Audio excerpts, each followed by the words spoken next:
Tonight on The Roaddown, we address the issues that are facing our Pacific brothers. We have our eye on the North and the legend that is Manu. We have all the Mitre 10 Cup action from the weekend, and we are joined by some absolute legends of the game. It's all here tonight on The Breakdown.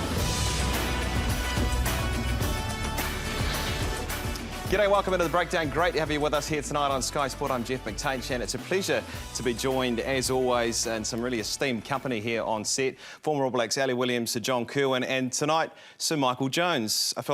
Sir Michael, welcome. Love to live it, Jeff. It's wonderful to be here. Yeah, absolutely. And usually it's JK who's responsible for the fashion on the show, but tonight you've brought the Pacific Island shirts, and we appreciate that. And yours in particular, Ali, looks great. That pink suits you. Bit of flair on the show, JK. This is what you look like when you look good in clothes, mate. Yeah, but what about the blazer? What's the go with that? Do you want to take it off? Shall I? I reckon you should. Okay, but well, I'll get rid of things slowly through the show. So, Michael, obviously, Pacific Challenge this weekend. We have Tonga against Fiji, Manu Samoa against the New Zealand Heartland 15. Talk to us about how important, obviously, this game is for those Pacific nations, and also what it's going to do for those nations in the Pacific region. Yeah, I mean, Kiwi Bank Pacifica Challenge 2, they've called it Road to Japan for that reason. It's very much part of that critical build-up for the Manu Samoa, Ikalitahi, Tonga, and the Flying Fijians in particular, just sort of to fine-tune things before they get to Japan. So having the New Zealand Heartland 15 there part of this too is fantastic. It's just a wonderful opportunity for those boys, and I suppose wearing my New Zealand rugby hat, it's fantastic that they can get a chance to play probably their greatest test match of their lives for some of them. But it is important to ensure that we can provide a platform for particularly the Pacific Island rugby to showcase, and just as they head off to Japan, I suppose the love and support of those wonderful crowds filling Eden Park, Pacific food, Pacific music, school kids there, Pacific young kids playing tag. It's all going to be a great occasion. And I'll just touch on this quickly, Jack. It's great to have two legends of New Zealand, Auckland rugby in the centre there on set. You guys, talking about Eden Park, had some pretty special memories there over your days playing the game. What stands out for you with Michael? Oh, he was just always there. I mean, he made all of us look good. I always remember running as fast as I could and turning around, and Ice was there just smiling at me, just waiting for the ball. But revolutionised the game. But I think the most important thing, Ice, is Pacific rugby, and especially with with your involvement. Now you're on the NZRFU board, but is it difficult for the Pacific nations to get games? I mean, we've seen on the weekend England play. They've played Ireland, they've played 2 test matches against us, so they're really prepared. I mean, how hard is it for the Pacific nations to prepare? There's no doubt that New Zealand rugby and I suppose the Super Rugby teams are really pushing hard to support what's happening in their backyard. I mean, they are the little brothers, I suppose, and obviously New Zealand rugby is really taking a lead, and that's really important. I think that goes without saying, and I've just been really privileged to see how much there is a strong commitment from what we do here in our game at the very highest levels to ensure that Pacific rugby is not left behind, that the difference between the haves and have-nots and the rich and the poor is that gap has to dissipate and really go, we've got to make sure that we close those gaps specifically. And it's great, New Zealand, obviously the All Blacks are playing Tonga next week in Hamilton, and that's going to be huge. On the 7th. Manu's playing the Wallabies in Sydney, I think in a couple of weeks. So there are some important fixtures being put in place, but there's no doubt that Pacific rugby needs more exposure, more games, more competition, and more opportunities. And it's in the best interest of the global game, and of course New Zealand rugby, to ensure that our Pacific brothers and the game in the Pacific is flourishing, prospering. And if that's the case, then the game globally will also flourish and prosper. And if we don't do that, it'll be to the detriment of the game. Do you think that, I mean, you've been in France, Ali, do you think that France and England should be also trying to help? I mean, they are profiting the most from a lot of, especially the Pacific Island players. I mean, how many Pacific Island players were in France when you were playing? Oh, huge. I mean, look, I think most French backline has at least 2 Fijians in there, and obviously the island boys that move around, and we can see the stats there. 45% are playing in France, or 45%. So, I mean, for me, it's how, as you say, world rugby working to help the unions, because it's the Pacific unions, because it's not just the union as a whole, it's actually the individuals and it's the players. And a lot of them are going up there because of security and finance. I mean, at the end of the day, this is a job, and these boys, this is their lifeline. And I just wonder how much are the unions, Pacific unions, working with the individual club owners and the unions? Well, it's not just Fiji, Al. If we take a look at the other Pacific nations and the makeup of the players, where they're playing, look, there's Tonga, 29% in France, 30-odd% England. So really they're getting a lot of benefit, as JK says, Michael, out of these players out of the Pacific in the north. They're getting people through the gate. What are you seeing from World Rugby and what you're doing now with NZL? What are you seeing from World Rugby that's maybe making it a bit easier for those players to come back and play for the islands and help grow and stimulate the game there? Yeah, I mean, Pacific players are obviously have value. I mean, they're a product that, whether it's France or England or Japan, increasingly see huge value in. And so the money that's been thrown at these young men it's amazing, you know, in terms of what they can, you know, where they can come from playing club rugby or for the village in the Pacific, and then next minute they're in a professional club environment, whether that's in France or England or Japan. And so, you know, that's a reality, and, you know, you can't, you know, for a young boy to pursue his dreams, and then the nature of these Pacific and Polynesian boys and Fijian boys is to support their families and their big families. So, you know, that's the bottom line. It's an opportunity that you've got to somehow support, and I think it's up to the stakeholders, whether that's World Rugby, New Zealand Rugby, obviously the Pacific Unions, and the clubs, as Ali said, to somehow formulate a solution whereby that's working and not at the detriment of the local club game or the local unions, Manu Samoa, Kalitahi, and their development programs, and the Fijians as well. Ice, we've heard that some of these younger players do get put under pressure. I was in Samoa a few years ago, and the amount of money coming in from these young players overseas is huge for the families, huge for the economy. But, I mean, it's going to be a hard decision if you're a young man, and do you think, well, Ali, you probably better answer this. I mean, do the clubs put pressure on these young guys not to go for the national? I suppose it's a bit different World Cup year, but, you know, if you're earning $5,000 here and then you're coming home and getting nothing and risking getting injured. Oh, definitely. The pressure, I mean, look, it doesn't matter actually, to be honest with you, it doesn't matter if you're a Pacific Islander or a New Zealander or an Australian. If you're going over there, you're a piece of meat in Europe. You're a valued entity, and they want to get everything out of you. So it's pressure all over. I think the Pacific Island boys have more pressure because the financial gap is so much greater. So for them to leave, they financially go, well, it's actually going to cost me, I'll stay. I mean, to me, I think we've all got to wake up and go, well, actually, the crux of our core developing rugby player is from the islands. And so we've got to work closely together with the governing bodies, and that is one of my big concerns, is how the governing bodies of the islands working together to retain what is coming through from World Rugby to grow that catchment pool, because these players they're our, how do you say it in a nice way, they're our freaks of the game, mate. They are the freaks. You and I are just great athletes. Great athletes. And we need them for our game. But I think our game. But the interesting thing for me there, Jeff, is that, you know, the money, World Rugby are sending the money. The money is going. We just need to be careful that it's spent in the right way. It's on development. But also, when you look at those stats, you know, World Cup time, World Rugby should be putting pressure on France and England to host Samoa and Tonga and play big games at Twickenham and give them half the gate. You know? Just on that, Michael, and one thing I wanted to ask you about the eligibility side of things is, where is the value in a guy like Charles Pietau, Isanathiwa back in the day, 2003, 90 seconds for Fiji? Where is the value in people like that have played a handful of test matches, not continuing to play on for their you know, native Pacific Island teams? It is a tragedy. I mean, those two examples, whether it's Charles or Isi, I mean, you think of someone like Kevin Senil even, could have played many games for Manu Samoa, great player, played you know, a game for the All Blacks, so left the environment quite young where, again, if the rules were set up in a way that could be a bit more flexible to allow for players like Charles to come back into a Manu Samoa or a Tonga or a Fiji context and play at a World Cup. I mean, that is such a powerful dream for these guys. It's an interesting thing because it's a dynamic where they're proud Kiwis and they're born here for the most, and some of them do come later, but they've got a very strong connection to, I suppose you can call it the motherland. So it always pulls them, it always connects them back. They're connected to their village, their families, and so there's a real sort of like a burden for them to play at that highest level for, you know, the red of Ikaletahi or the blue of Manu or the white of Fiji. So it's a very real tension.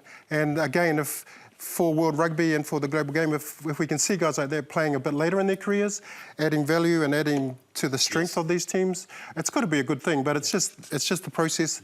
The integrity in the process is critical, and so I think that's something that, again, like Ali said, if there's some really good conversations around that, how do we find a way forward where the child Piotels could have been playing at a World Cup in a couple of months? Yeah, Jeff, I think we should ring Brett Gosper right now and start the petition and say, Brett, we want all Pacific Islanders who have played in New Zealand or whatever, we want them playing in the World Cup back for their national... Yeah, I'll ring them now, right? Okay, while you're doing that... Cheers, mate. While you're doing that, we're going to get to news.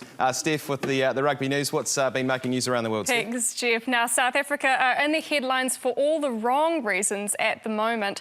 Starting off with Afiwe Dianti. So he has tested positive for an unspecified banned substance at a Springbok training camp back in July. Now, of course, he denies any wrongdoing. He didn't actually make the South Africa squad that got announced overnight, but he was ruled out prior to that announcement due to a hamstring injury. And moving on to Eben Etzebeth, who was included in the South Africa World Cup squad overnight, despite claims of being involved in 2 altercations over the weekend. He has come out with a quote basically saying it's completely untrue to claim that I physically or racially abused anyone, as has been reported on social media, and he's got multiple witnesses. Now, South Africa Rugby are sticking by him due to a simple matter of them trusting him and what he's got to say.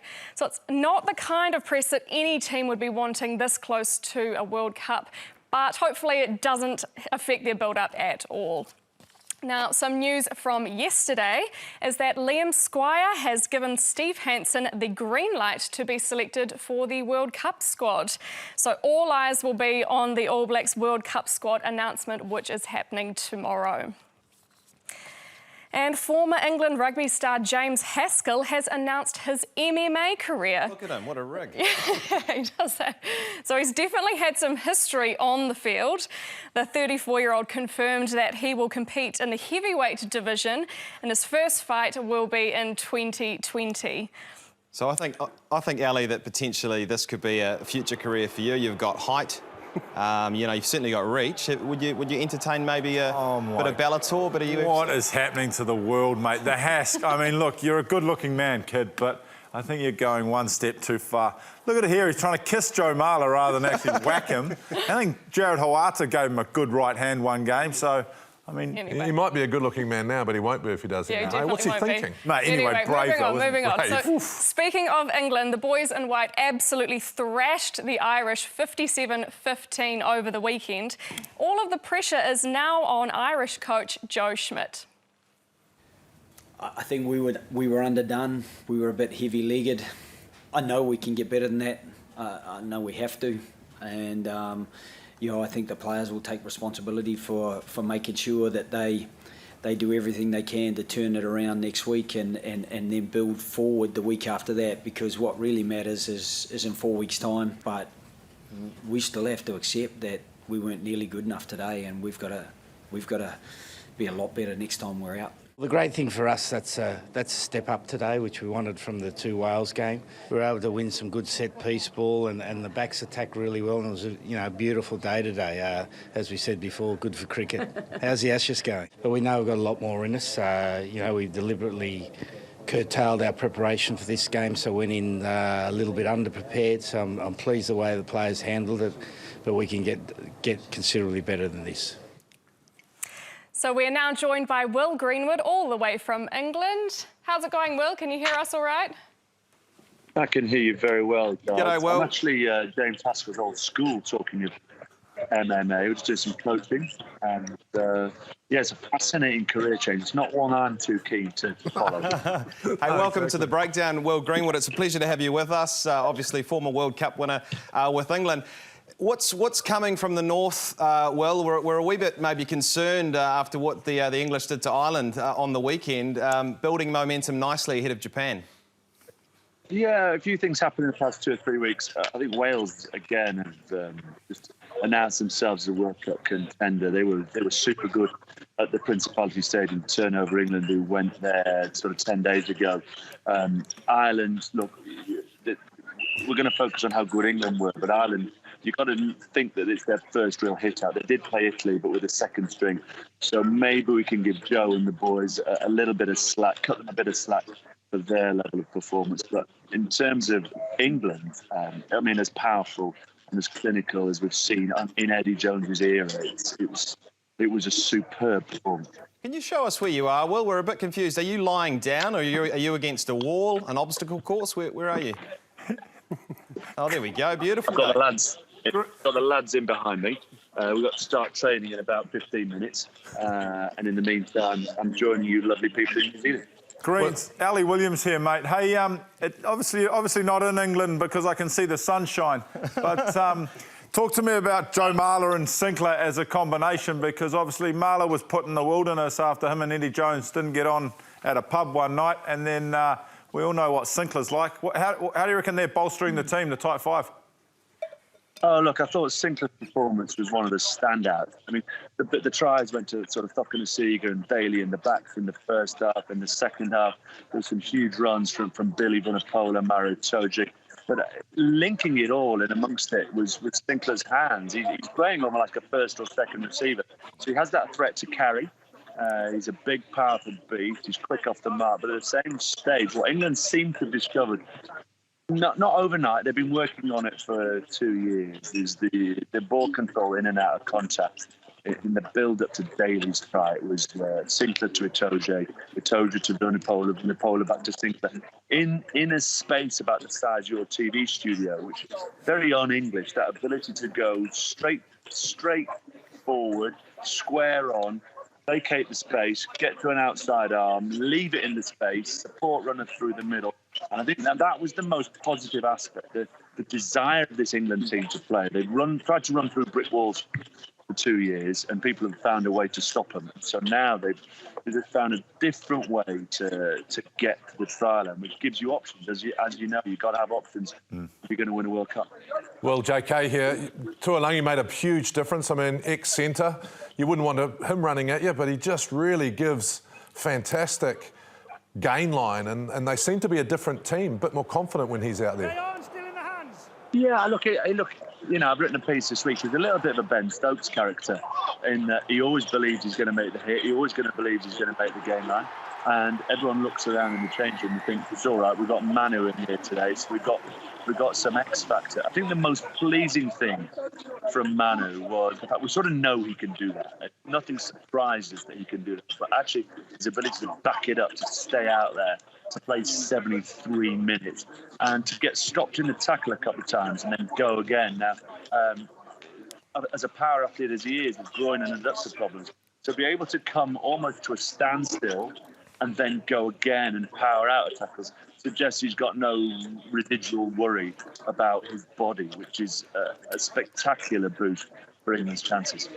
So I'm loving that little bit of grey tinge in your beard, mate. Makes you look very, very wise. So as a wise man, quietly confident going into the World Cup with this squad? Look, about 6 weeks ago, I'd have said if we can make a semi-final, that's a good return on investment for what this side have achieved over the past 2 or 3 years. I now genuinely believe that it will take a heck of a team to beat England. That doesn't mean I'm tipping him to win it. I've still got New Zealand and Wales and South Africa and England. I've got those four being the danger. I think Ireland will struggle because whoever they play in the quarterfinals, it'll be New Zealand or South Africa. I don't think it harms South Africa's chances by being in the same group as New Zealand. We saw that with France in 2011, and England in 2007 came out of South Africa's group. So being in the same group as a favourite doesn't affect their chances. And I just think Wales is scar tissue. I mean, what I mean by that positive scar tissue, don't know how to lose ability to dig out a win when they don't play well puts them in great shape to make a semi-final. So clearly Ireland and France and Australia will say, hold on a sec, count us in the semi-final. I just think at the moment England are a good bet for a semi, and if you're going to beat them in a semi, you're going to have to be good. Got Joe Cokanasiga on the wing. Well, he obviously was in devastating form against Ireland, so not only have you got that midfield threat with Manu, but out wide he's steamrolling against the Irish. Yeah, he's still working on his defensive patterns a little bit, but who cares about defence? But when you can do this, and the move that he scores in the second half came out of the shadows. Here we go. And just appears, it splits the fences of Ringrose and Conway on the right at that stage. Stockdale buys a dummy and he's in under the sticks. I mean, if you're 6 foot, I mean, it's a bit like JK back in '87. If you're 6'4" and can run the 110.4 seconds, rugby's pretty bloody easy. I wish, Will. Not for you and I, two white guys. And well, just on what you've made of the All Blacks, slightly up and down year, but your take on where they're at ahead of the World Cup. Oh, look, toying and not toying, it's the wrong word, just tinkering. Fabian Ranieri was the tinker man when he won with Leicester City. Tinkering with selections, understanding what his best second row replacement options are. You sort of want Retallick and Whitelock to be out there, but trying to work out who fills that numbers 18 and 19 and 20 jersey, back row options. I think I was listening that Liam Squire is back fit and available, so that's a big bonus for New Zealand. And then the midfield again, is it Sonny Bill with Leonard Brown? Does that Mitre get in there? I just think Hansen now has clarified what he wants. People outside the camp might be a little concerned about the changes that have been made, but it's all about the World Cup for New Zealand now. Yes, Rugby Championship and Northern Hemisphere tours are important, but when you won the World Cup once, then twice, the only thing you're going to be judged on is if you can back it up and win the third one. So we have to understand Hansen is such a shrewd operator that you judge him after this World Cup. At the moment, I wouldn't want to play New Zealand in a knockout stage in any shape or form. I will let you get back to your training. Well, just quickly, are you training Zinzan Brooks' son? Have I got that right? Yeah, he's at the school here, so he's out. What a talented lad he is. Is he trying drop kicks at training? All that sort of stuff. We won a national trophy a couple of years ago, and he was killed. So it's what I'm saying. It's a proving ground for school kids. Wellington. It's a strong school, like some of the schools you've got in New Zealand. If you want to be good at rugby, you tend to go to Wellington. Hey, Will Greenwood, thank you so much for your time. Good luck ahead of the World Cup, but not too much luck when we get to Japan for England, hopefully. But thanks very much indeed. That's Will Greenwood there. We'll take a quick break here on The Breakdown, and we're back after this right here on Sky Sport. Coming up, we get into the grassroots that is Mitre 10 Cup. We choose our squads ahead of the RWC announcement, and we are joined by a legend of rugby on and off the field. Don't go anywhere.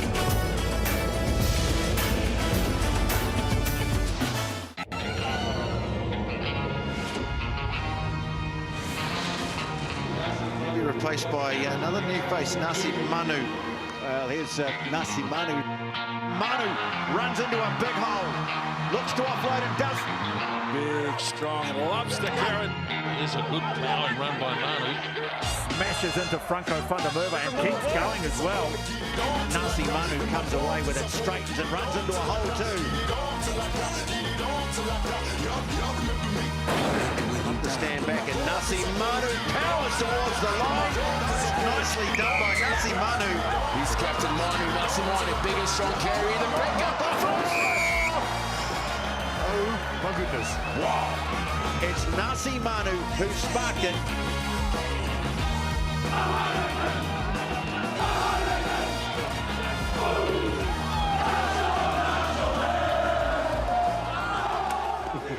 I'll tell you what, for long-suffering Highlanders fans, that was one of the moments of my life, I must admit, in 2015, seeing you boys get it done in Wellington. Nasi Manu, welcome to The Breakdown. Great to have you here. Tell us what you've been up to, and obviously Tonga ahead of Pacific Challenge this weekend. You're in camp with them, but how are you tracking? I know you were out of the Pacific Nations with the chest injury. How's that coming along? No, it's good. I'm on schedule to hopefully be available for the first week of the World Cup. But yeah, I just arrived from Italy this morning, and yeah, looking forward to be part of the team again. How was the long haul flight? Oh, it was pretty long. Slept about 3 hours on the last flight. Didn't have any... anyway. You got business though, didn't you? Yeah? No, economy. Okay. Tonga, mate. We just spoke about that. That's no good. That's no good. Humble. Nasi, some of those photos, mate, the nose was straight, so pretty committed man. When did you break that? Oh, look, I've had countless breaks. Obviously, yeah, throughout my career, my nose has gone through a different look, and obviously the hair and the mo, and yeah, but yeah, well, hopefully I'll get it fixed after my career. So we've been talking about Pacific, you know, rugby and players playing overseas. I mean, you've lived that yourself. Is it difficult decisions sometimes to come home and make yourself available for Tonga, and you know, you've got the balance between looking after your families and then, you know, sometimes I've heard, and you don't have to confirm this or not, but sometimes the money arrives 3 or 4 months later. So difficult decisions sometimes.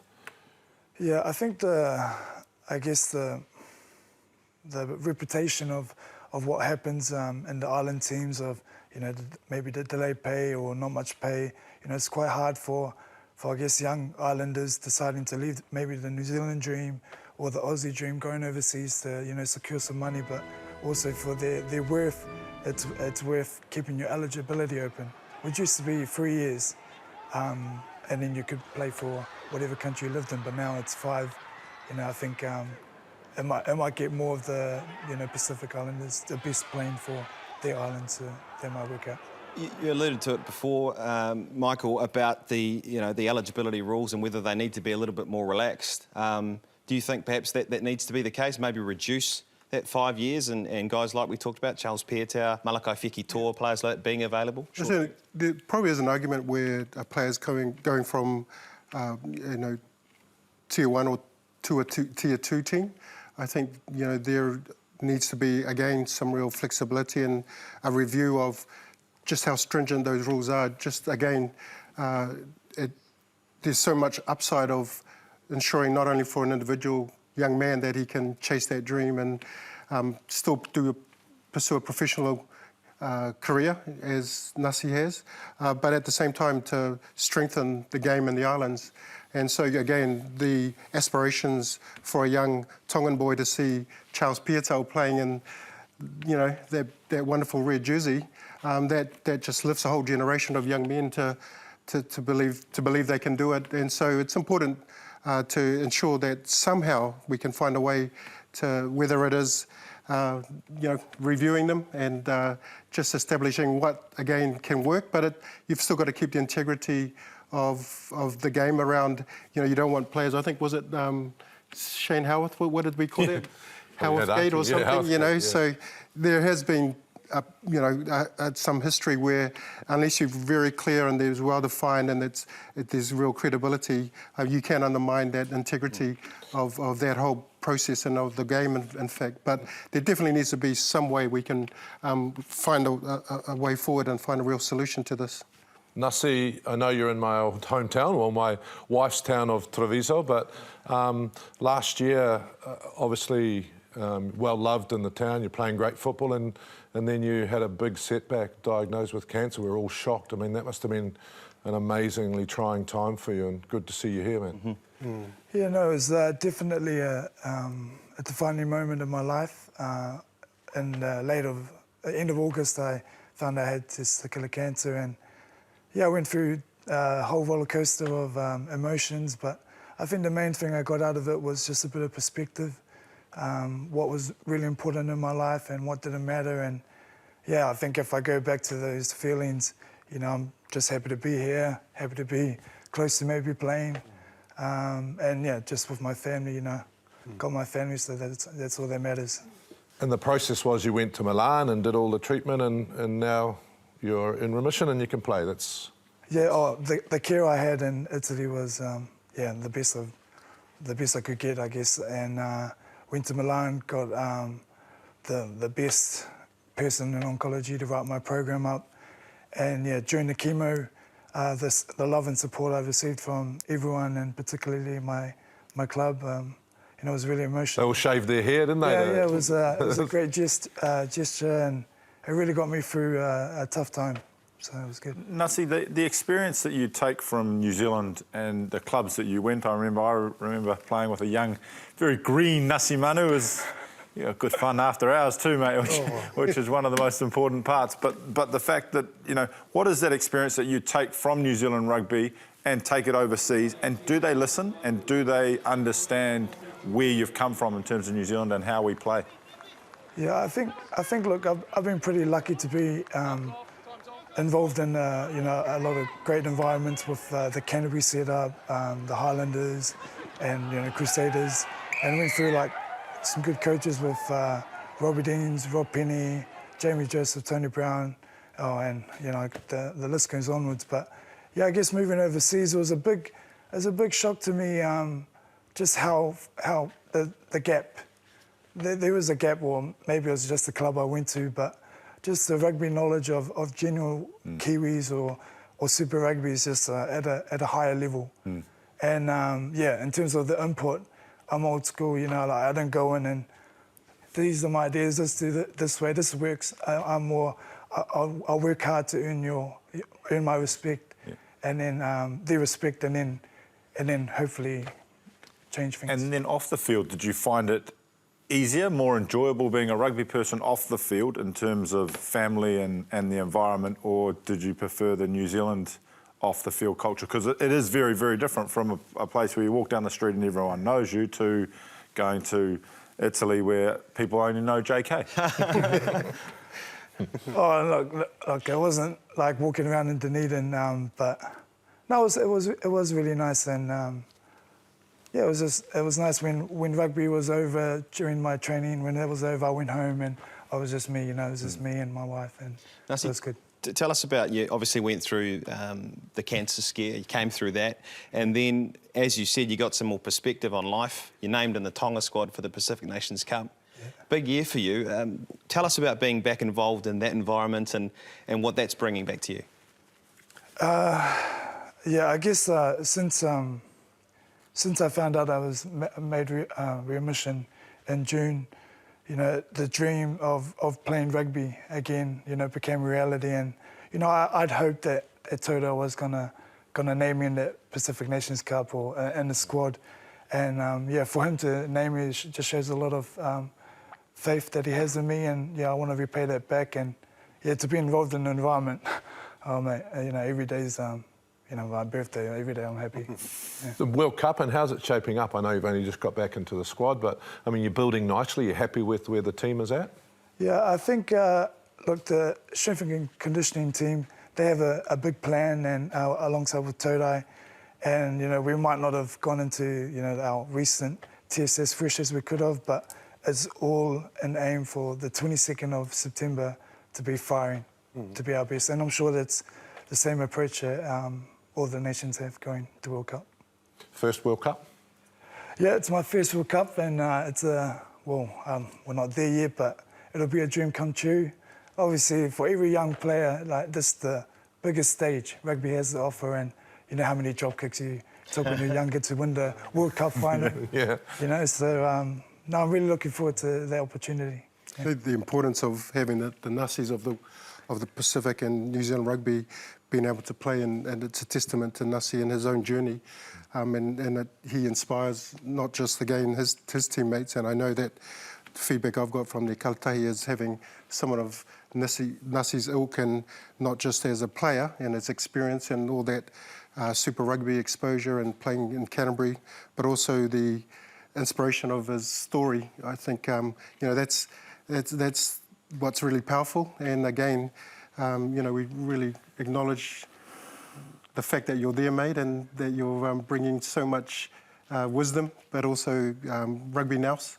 But I think it's your journey and what you've been through that's going to really lift. And I'm sure we'll see that on Saturday at the Kiwi Bank Pacifica Challenge, bro. And in terms of coming off the Western Force, I know it was a tough game, but the boys in good spirits heading to this week, and of course playing at Eden Park. I mean, we call that the spiritual home of rugby. It's the field of dreams. It must be an amazing opportunity for you and the boys. Yeah, for the boys, being back in the home island, it was just, from what I heard, it was just another level of support and love, and it was good to to be back with our home people. And I guess this weekend it's a big game, and to play at Eden Park, you know, with a range of Pacific Islanders, you know, hopefully the Pacific community can get out there and fill up the house and, you know, see who the loudest Islanders. They are the best supporters in the world, aren't they? Absolutely. I mean, the Tongan supporters, I mean, I can't wait till that Hamilton game against the All Blacks. Oh, it should be a cracking. Well, asked about the Barbarians, New Zealand Barbars, Pacific Barbars, and how that's shaping up. I hear Carlos Spencer's been texting you a fair bit. He's chomping at the bit. Oh, he's ready, mate. He's looking good. All right, OK, it's time now to check in with the Mitre 10 Cup. Let's check in what's been happening over the weekend. All the games, all the action. Hawke's Bay and Otago kicked off week 3 in the Mitre 10 Cup, and it was the Bay who won the big moments as they remain unbeaten in the championship. Webber calls for it. Brad Webber brings up the bonus points. Josh Ioane was in good form for Otago, however they left their fight back too late in the piece to overhaul the home side. Wellington hosted Canterbury on Friday night, and this match was an arm wrestle. Vatasaw Wellington! The pace of Wellington's front row troubled Canterbury at times, and they had the game in the bag with 20 to go. Offloads the ball for the other prop, Numia. Alex Fino, Wellington go back to back. Canterbury staged a comeback, but it wasn't their night. Their season is now in unfamiliar territory, having lost their 3 opening games. Tasman continued their dominant form with a romp over the winless Manawatu. There were tries galore from the Marcos, who are now top of the table in the Premiership with 3 from 3. Cutting them up now, into the corner. That's a great try for Jamie Spowett. Auckland played host to Bay of Plenty at Eden Park, and a Salesi Riasi double gave Auckland the lead, which they never relinquished, not scoring a single point in the second half. Counties Manukau faced Waikato at Pukekohe, and despite an impressive final quarter from the Steelers, they were outclassed for most of the match, with Waikato now climbing to 3rd spot on the Premiership. Sunday's matches featured Taranaki, who gave Northland a good old-fashioned hiding in New Plymouth. Maybe a chance here to stretch their arm. Mitchell Brown, wider goes, Daniel White, open space, Daniel White in the corner. The Naki backs running riot in the second half, scoring 6 tries and leaving the Taniwha battling at the bottom half of the championship table. Speaking of battling, Southland had their moments against North Harbour, but were no match to some of the classy Harbour backs, who scored a couple of memorable tries to register their first win of the season. Support play, he does get the support play. Looking great offload, spinning, oh wonderful stuff from Harbour. Stevenson shaped a kick and then runs. Sean Stevenson, oh great speed from Sean Stevenson over the 10. He's got support on the inside from Lewis Josepha. He needs another support runner. Throws the ball back on the inside to Taramai. Oh, they're lining up out here. Groundwater, this is a beauty! Southland have now lost their last 24 Mitre 10 Cup matches. You hope the fortunes turn for Southland quickly. Let's take a look. It's oyster season, isn't it? What's that, sorry? It's oyster season, Yeah, that's the that's problem true. down there. Dave Hewitt, he'll be under the harmful, won't he? Oh, poor, he needs Brad Thornton back pushing behind him. Maybe he could sort him out. Thornton would come back, wouldn't he? OK, let's take a look at the Premiership table. There's Tasman out in front. Forget Tasman, look at the bottom. Exactly. Check that out. I'm glad you said it. Because look where Auckland are. Oh, please show that on television. Look Canterbury, at that. I'll bring you in here, Nasi Manu. You played a fair bit for Canterbury, obviously linking Christchurch boys. What is it with Canterbury this season? Why are they 0-3? Look, they've had 3 tough games, but, you know, I wouldn't rule them out. There's still, you know, a good chunk of the season left, and, you know, Canterbury being Canterbury, you know, they'll always stand the fight, so that's all I'll say. I tell you what, their second row's going all right. I saw big Lukey Romano. He was charging for Canterbury, and the other second rower there. I mean, he scored a fantastic try. Isn't it the greatest thing in world rugby, watching a second rower scoring tries? It is. Well, most you don't people even have turn to up answer to that, see the JK. No, they don't. They're 2 second rowers. But it was close, 31-28 over Waikato. Wellington, they were close, 23-22, so they haven't been completely pasted. But 23-8 over franchise partners Tasman, and let's get on to them. They're looking slick, aren't they, JK? Yeah, I mean, I'm with Nasi. I mean, we can have a laugh about it because normally, you know, we're struggling as an Auckland team. So, but Canterbury, you can't write them off. But this Marcos team, they're unbelievable. And they've got class right across the whole park. You know, they've been there or thereabouts. They've won it a few years ago, but they just look real good. Liam Squire back. I mean, is that a rumour? Can anyone tell me whether it's a rumour that he's made himself available? It's definitely a rumour. I haven't seen the text message that he sent to Steve Hansen, but it's definitely a rumour. But I reckon it's a good rumour. We saw it on the news. Someone saw it on the news. Oh, it's got to be real. It's got to be real. David Havili is crucial in that team. Yeah. He is an undeniable talent for this country, and I think he is on the verge of becoming an All Black and a great All Black at that. That's just my pick. I think he's a special. Well, we're looking at the teams later. Maybe you've put him in your team, have you? No, not just yet. We haven't mentioned Auckland. You probably want to say something about them. Two wins in the draw. Yeah, well, I think young Rayasi looks like Charles Piatea. So I'm really excited about it. I think, you know, the team won it last year. There's a bit of pressure on them to back up. Started a bit slow ice, but looking good again. Yeah, Alama and Filo, I mean, they did obviously a fantastic job last year, and there is that belief, and I've been to a couple of their games of late, and, you know, they've been a bit patchy, and they might be starting a bit slow, and I suppose it's that second-year sort of blues, they call it, and so that pressure's really on this team. But, you know, again, you can see the ingredients, and you can see the platforms there, and, you know, pretty much got the same team back, and but you can see they're building, and you know, we've got a lot of faith in, I suppose, in that part of New Zealand in Alama and Filo. And I know Sir Ted's still lurking in the background there somewhere, Ali. And when he's not at headquarters having... He can't keep away from it. I saw him there, and I'm sure he's still in the ear of Alama and providing some good wisdom and some good advice.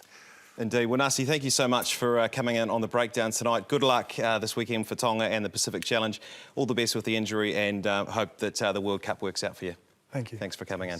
OK, not just the Mitre 10 Cup that we've had on Sky, we've also had, of course, the Farah Palmer Cup over the last few years, and it's kicking off again this weekend. We're just at Epsom Girls Grammar today for the launch of the FPC. It's exciting this year with the high performance program New Zealand put out and the unions. I think every team's going to be fitter and stronger. There's more games on TV this year, so for people to watch the women's game, hopefully they get excited about it and they see all the good things that is women's rugby. On behalf of New Zealand Rugby, it's great to be here at your school for the official launch of the 2019 Farah Palmer Cup season. It's exciting this year with the inclusion of another team into the comp, Northland, and they'll be an exciting team. You know, they've got some star players in that team. We've got players coming from Pattaya right down to Wellesley, and it means sometimes that we have to travel for 2.5 hours just to get to a training. But the girls are really keen to get out there and play. We've got a huge interest in rugby here at Epsom Girls. Today we did a little bit of an introduction, showed a video, and then did a Q&A, which was really cool for our students to hear from some great players. To see that there's women that are really developed in the game, it's inspiring, and it actually gives me hope that I could make it to where they are now. Well, this is where it all starts, really. From clubs, junior clubs, they go to high school, first 15 girls. So for Epsom to get behind it, along with other schools, it just has to be, because this is going to be a pathway for girls to take into the future. This is a career path for them now. Still to come, we get our panel's picks for the squad in Japan. Who have you picked as your bolter?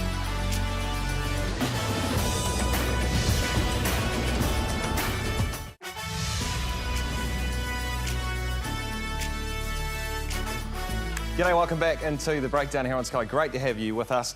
It is almost that time. The World Cup is just around the corner. And Steph, the squad, the 31-man squad is named tomorrow. Yes, announced tomorrow. So we got tasked with coming up with our 31-man squads. So here they are here. We're going to start with JK. Yeah, go. Let's through it. That's a little bit predictable, to be fair. Now, I've done a slash. 31, not 32-man squad. The only predictability about you is breaking the rules, mate. 31-man squad. Yeah, but I was just checking hookers. on Nathan's ankle. Harris He's was not injured. too good. He was injured for Bay of Plenty. So Liam. OK, next one. Yeah, predictable. Yeah. Paddy played his way in last weekend. He's in. What do you think, Ali? Are you happy with the locks there? No, don't worry about Ali. He doesn't know anything about locks. All right, Keep him moving. What do you know about locks? Those forwards. Now, if the rumour is... I know we've heard it all on the news and it's all over the place, but I don't know if he's available, he goes. So Yeah, okay. It was in the breakdown news. What do you think of the loose forwards here, Sir Michael Jones? You're fairly handy in that position through your career. Do you agree with what he's got there?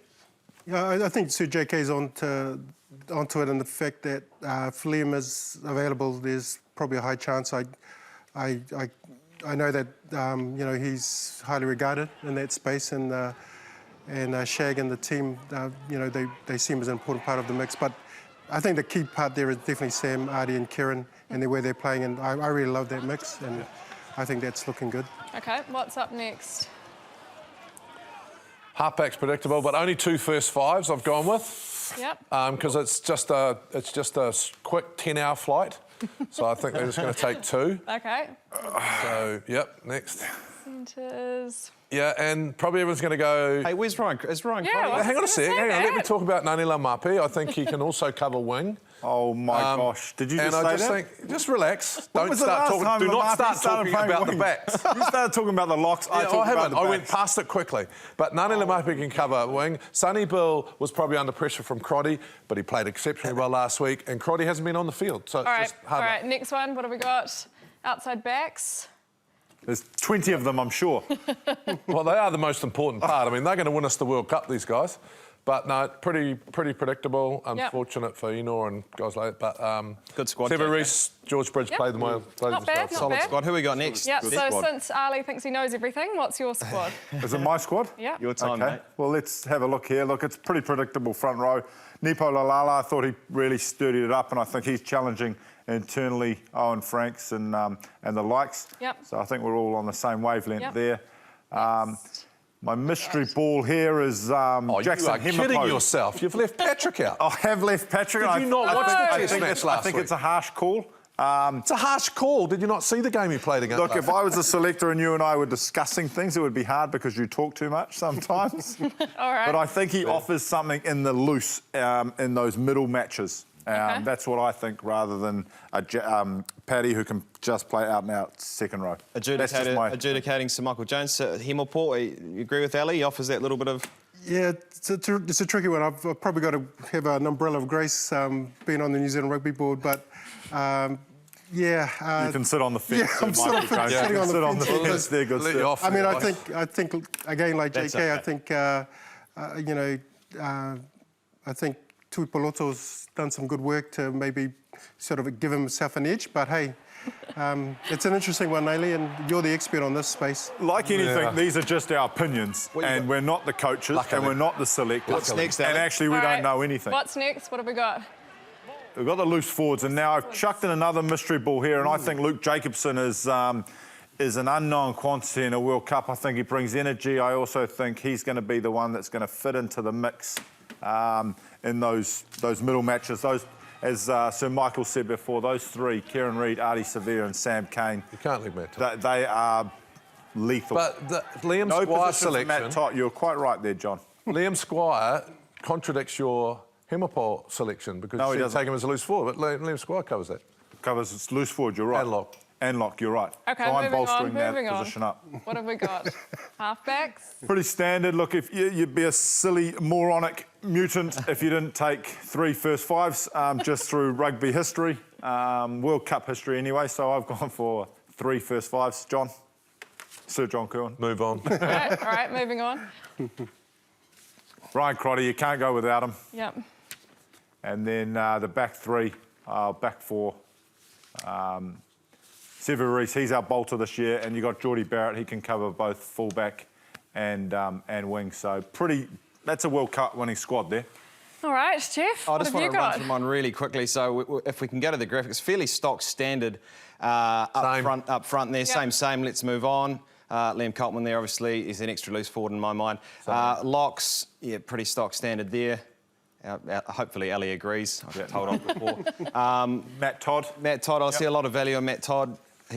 He's a hard worker. Artie Savia, for mine, is just an outstanding form. He's going to be one of the differences. Liam Squire, if he has had the phone call, he offers the height. Also a line-out option. This is Matt Todd, though, and he's just always over the ball, isn't he? A menace at the breakdown, and I just think he adds so much value to that squad if we are to pick up an injury or two. You might notice there... Marty Banks. Yes. Look, Brilliant. So the thinking there is, look, we'll remind ourselves of the 2011 World Cup, you know, Stephen Donald whitebaiting on the Waikato River. I just feel like it's Marty's time. He's Beaver, isn't he? Yeah. You know, Marty's the Beaver. He's the new age Beaver, yeah, I like that. He's the new age Beaver. Like he's played in Russia, hasn't he? So he's worldly. If we can move on. Yes, Marty Banks. And there it is. I have left out Sonny Bill Williams. Sonny Bill. Oof. I feel like Ngani Laumapi, some people call him a one-dimensional player, but I feel like World Cups are made for people like Ngani Laumapi to come in and, as we saw with Nehe Milner-Skudder 2015, really make a menace of themselves. Outside backs, fairly simple, and hopefully Ben Smith gets to start. Not bad. OK, we're going to have a quick look at mine, which is pretty similar to everyone else's. We can just flick through these. The only rugby brain on this whole panel is Steph, so we'll critique this with Yep, casting pretty eyes. much the same. Excuse me. Excuse me. Am I missing something here? Is there no Matt Todd? Aren't you a Crusader Cantabrian loyalist? This is ridiculous. I've changed my mind. You're going to be getting a phone call from someone tonight. Anyway, the rest of it's pretty same. It's ringing now, actually. 2 halfbacks, 2 tens. 4, 5 That's outside. not a bad squad. Oh my gosh. Anyway, I've had enough of this, so we're going to go to the notice board now. So, first up on Thursday, the 29th of August, which is this Thursday, one day after the All Blacks announcement, the All Blacks are heading around the regions of New Zealand. So, just head to allblacks.com for all of the information of when they're going to be in your town.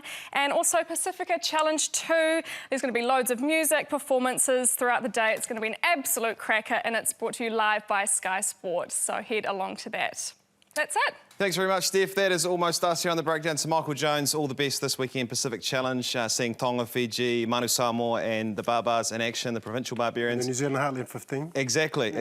So John Kirwan, as always. Are you going to keep the shirt? Of course. Good. You going to wear it out tonight, Ali? That's going to be you? Me, I'm going home Tuesday to bed, night. mate. I need my beauty sleep. But get along to those matches, Pacifica Challenge 2. It's going to be great. And for all the supporters and fans, it's the island's way of giving back. So it's magical. Beautiful. Thanks, guys, for your time. Thanks, Steph. That is us for The Breakdown tonight. Enjoy the World Cup squad naming tomorrow.